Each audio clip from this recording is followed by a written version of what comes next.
जय हिंद, वंदे मातरम, भारत माता की जय। राष्ट्रवाद की बात प्रहार के साथ आप सभी का हार्दिक स्वागत है। दोस्तों, जब से वो नीले ड्रम की कहानी आई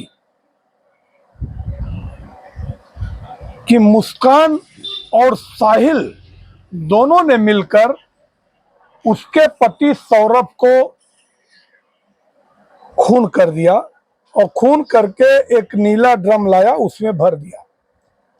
उसके बाद सोनम बेवफा की कहानी है। मगर आज मैं ऐसी कहानी की बात करने वाला हूं जो कि मुंबई के शहर नाला सोपारा, जो कि जिला थाने में आता है, पालघर जिले में आता है। पहले थाने में हुआ करता था, अभी पालघर में। और वहां पे अपने उत्तर भारतीय भैया लोगों की एक बड़ी तादाद रहती है। और नाला सोपारा एक प्रकार से बदनाम हो गया है।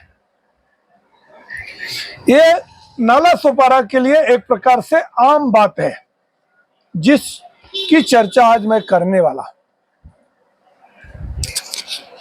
कहानी है, अब ये कहानी तो नहीं, हकीकत है। आज जिस परिवार पे आज तीन परिवार लूट गए, कि एक औरत जो कि आज से 8 साल पहले अब अपने जौनपुर की घटना है, और नाला सोपारा में विजय चौहान करके अजय और विजय अब वहां के दहानू बाग में रूम लेते हैं। विजय अपनी औरत को इतना प्यार करता था, इतना मानता था कि उसके नाम से ही रूम लिया, और एक बच्चा भी हुआ। अब बच्चा 6 साल का हो गया है। मगर 2 साल पहले विजय अपनी औरत चमन नाम की औरत को जौनपुर के अभय पट्टी से लेके आता है और नाला सोपारा के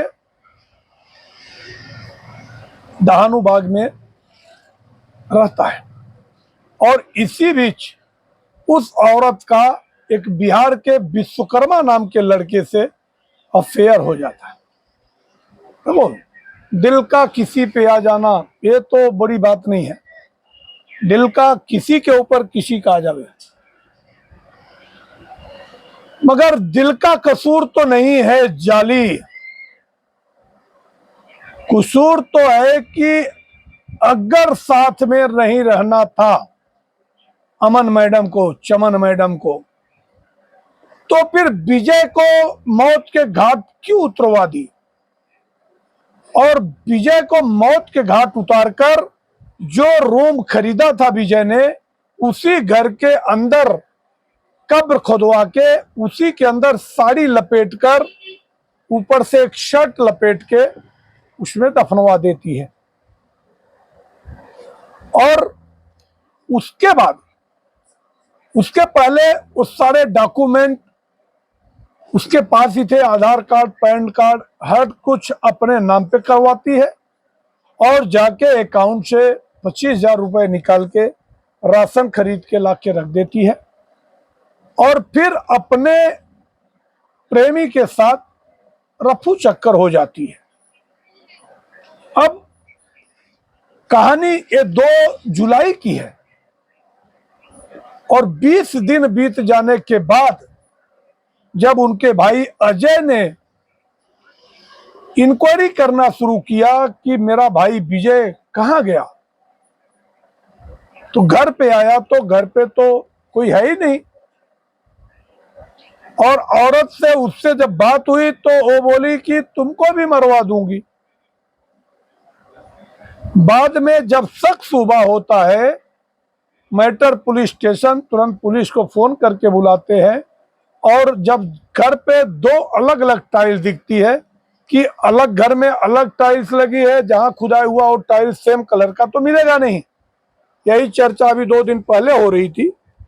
तो मैं बोला अगर मेरे दुकान में टाइल्स टूट जावे तो सेम कलर की टाइल्स नहीं मिलेगी, उसके लिए बहुत प्रयास करना पड़ेगा, या तो फिर पूरे दुकान की टाइल्स चेंज करनी पड़ेगी। अब जब टाइल्स दो कलर के दिखते हैं तो शक बढ़ जाता है।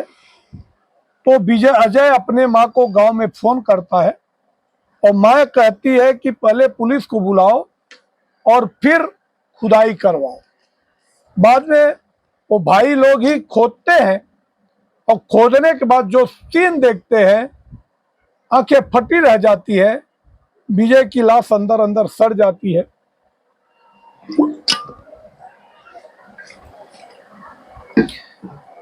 अब जब उस औरत को फोन करते हैं तो गाली देती है और कहती है कि जो काम विजय का हुआ वही काम तुम्हारा भी कर दूंगी।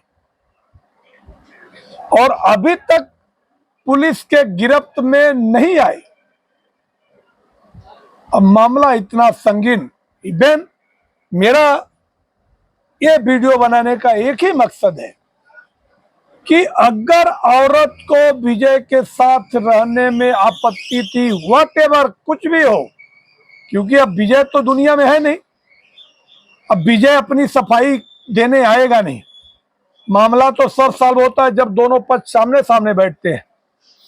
तो मैं आज के दौर की महिलाओं के बढ़ते शौक पे मैं एक ही चीज कहूंगा कि आपकी शौक अगर पूरी नहीं हो पा रही है तो you must have to be self depend. आप कुछ भी कर सकती है, मगर कानूनी रास्ता अपना के विजय जैसे व्यक्ति को जीने का राइट है। हमारा संविधान भी फंडामेंटल राइट देता है, हर किसी को जीने का अधिकार है। अगर तुमको नहीं जम रहा था तब तुम उससे कानूनन तरीके से अलग हो सकती थी। अब तुम्हारे नाम पे उसने जमीन जायदाद कर दिया, उसका भी रास्ता निकल जाता। और तुमको इतने खुशी था दूसरे के साथ, तुम्हारे प्रेमी के साथ, तो तुम उसकी प्रॉपर्टी उसको वापस दे देती और तुम अपने प्रेमी के साथ चली जाती। अब आपने जो ये किया है, ये नारी जाति को कलंकित किया है। और हमारे जैसे बुद्धिजीवी जो समाज सेवक, जो समाज के उत्थान के लिए चर्चा करते हैं, हर समय समाज के लिए समर्पित रहते हैं, देश प्रथम की भावना को दिल में रखते हैं, ऐसे लोगों के लिए ये झकझोर देने वाली बात है कि आज अपनी बेटियों की शादी करने से पहले माँ बाप क्या सोचे, अपने बेटे की शादी करने से पहले माँ बाप क्या सोचे कि आने वाले टाइम में कैसी बहू हमारे घर में आएगी, या हमारी बेटी के मन में क्या चल रहा, कल जाके कौन सा गुल खिलाएगी। ये पूरे समाज को कलंकित करने का एक और मामला सामने आया है।